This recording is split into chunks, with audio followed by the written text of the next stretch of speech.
డబ్బు, అనారోగ్యం, ఉద్యోగం, వ్యాపారం, అప్పులతో బాధపడుతున్నారా? మీకోసమే లాంచ్ యువర్ ఫ్యూచర్ ప్రోగ్రామ్. నమస్తే, welcome back to our channel. నేను మీ సంజయ్. ఈరోజు మనతో పాటు ఉన్నారు law of attraction coach, international motivational speaker మరియు సెలబ్రిటీ కోచ్ సురేష్ గారు. ఆయనతో మాట్లాడి కొన్ని విషయాలు తెలుసుకుందాం.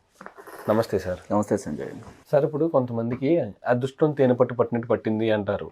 ఏ విధంగా అంటే కొన్ని సందర్భాల్లో చూసుకుంటే అప్పటి వరకు నార్మల్గా ఉన్న వ్యక్తి సడన్గా కోటీశ్వరుడు అయిపోతాడు, సడన్గా సెలబ్రిటీ అయిపోతాడు, సడన్గా ఒక బిజినెస్ మ్యాగ్నెట్లో అయిపోతుంటాడు. ఏ విధంగా అంటే నైట్కి రాతలు మారిన వాళ్ళు చాలా మంది కనిపిస్తారు. అలాగే నైట్ రాతలు తిరగబడ్డ వాళ్ళని కూడా చూసిన సందర్భాలు ఉన్నాయి. జీరోకి వెళ్ళిపోయిన పెద్ద పెద్ద బిజినెస్ మ్యాగ్నెట్స్ వాళ్ళ కొలాప్స్ అయిపోవడం, ఇప్పటి వరకు వెలిగిన వ్యక్తి కనుమరుగైపోవడం, ఇలాంటివి జరుగుతూ ఉంటాయి. అసలు దీనికి కారణం ఏంటంటారు? సడన్ గా ఎదగడానికి కారణం ఏంటంటారు? సడన్ గా కుప్ప కూలిపోవడానికి కారణం ఏంటంటారు? జరగటానికి మెయిన్ కారణం మన ఆలోచనలు. అంటే మన ఆత్మకి విపరీతమైన సంపదను చూపించడం, అందమైన కళలకు అంటుంటారు. నైట్ నిద్ర పట్టేదాకా వాళ్ళకు నిద్ర పట్టదు, తెల్లవారేదాకా కళలకు అంటూనే ఉంటారు. చూడండి, అంటే ఆ డ్రీమ్స్లో మునిగిపోయి ఉంటారు. ఆ సెలబ్రిటీ అయినట్టుగా, ఊహించని రీతిలో పెద్ద మొత్తాల్లో డబ్బు పొందినట్టుగా, ఒక కంపెనీ పెట్టినట్టుగా కళలకు అంటూ ఉంటారు. అది లా ఆఫ్ అట్రాక్షన్ సంగతి వాళ్ళకి తెలియదు. ఆటోమేటిక్గా కళ్ళకు అంటారు కొంతమంది. అనుకోని ఆపర్చునిటీస్ ఆ విధంగా నిజంగానే వస్తాయి. అలా వచ్చిన దాన్ని ఉపయోగించుకోవటం రాదు వాడికి. మీకు ఒక స్టోరీ చెప్తాను నేను. ఆస్ట్రేలియాలో ఒక నక్షత్ర హోటల్, పెద్ద హోటల్లో, 7 స్టార్ హోటల్లో వెయిటర్గా పనిచేస్తున్నాడు ఒక అతను, అబ్రహాం అని చెప్పేసి.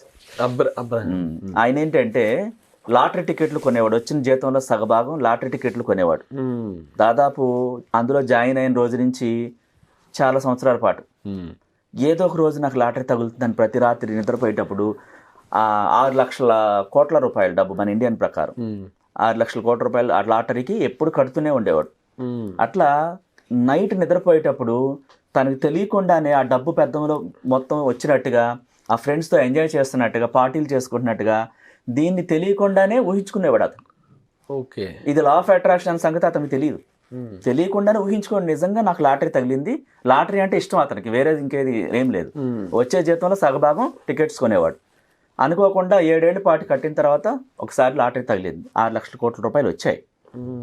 వచ్చినప్పుడు తనకి వినియోగించుకోవటం రాక ఏం చేశాడు, ఫ్రెండ్స్తో దేశ విదేశాలు తిరుగుతూ ఎంజాయ్ చేస్తూ, ఇంకా ఉపయోగించుకొని వాటికి కూడా ఉపయోగిస్తూ రకరకాలుగా మొత్తాన్ని కూడా ఖర్చు పెట్టేసాడు విపరీతంగా, హద్దు లేకుండా.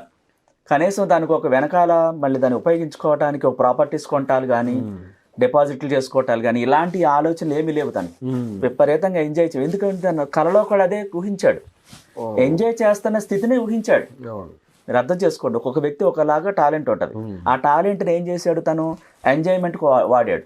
ఆ విజువలైజేషన్లో ఏం చేసింది, ఆకర్షణ సిద్ధాంతం మొత్తం ఖాళీ చేసింది. అంటే ఇంటరప్ట్ చేసిన సారీ, పర్వాలేదు చెప్పండి. తెల్లవారుజామున వచ్చే కళలు నిజమవుతాయి అంటారు. అది నిజమా? ఒకవేళ ఆ టైంలో వచ్చే కళ నిజంగా మనం అనుకుని ఒక కళని కంటే నిజమవుద్ది అంటారా?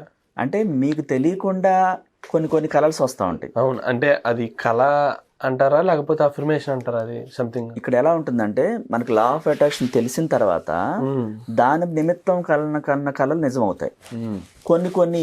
కొన్ని దృశ్యాలు భయంతోనో ఏవో చూసుంటారు కొన్ని చోట్ల.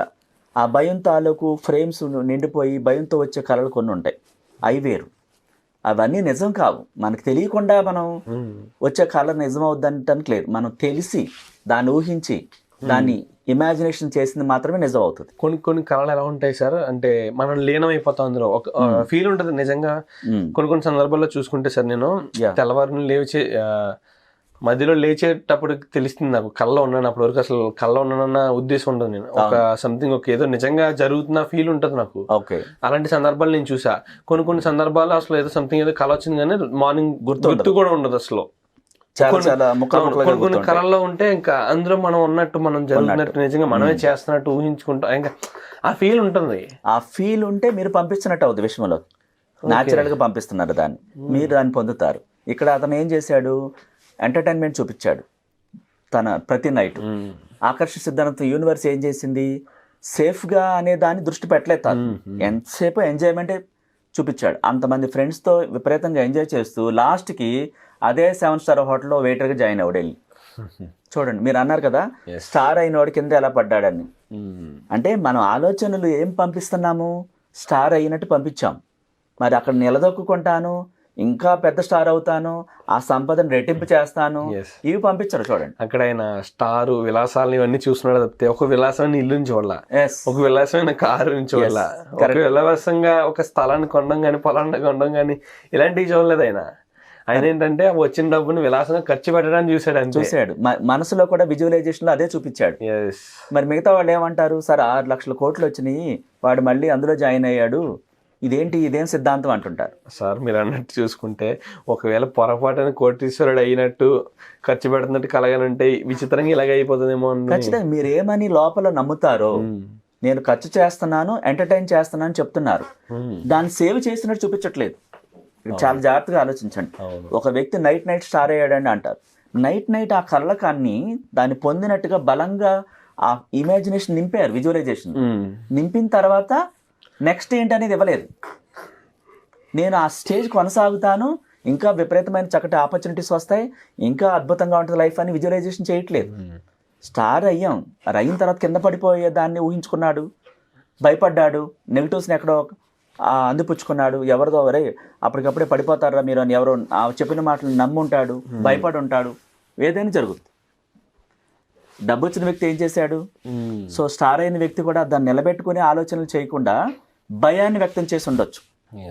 ఏదో ఒకటి ఆ ఫియర్ని పంపించి ఇది పోగొట్టుకుంటానేమో అన్న ఆలోచన కూడా పంపించి ఉండొచ్చు. అలా జరుగుతుంది అన్నమాట. అంటే మనం ఎలా ఆలోచిస్తామో అలా తయారవుతాం. థ్యాంక్ యూ సార్, మాకు ఇలాంటి బెటర్ గైడెన్స్ ఇంకా ఫ్యూచర్లో ఇస్తారని కోరుకుంటున్నాను. తప్పకుండా. నమస్తే. Thank you.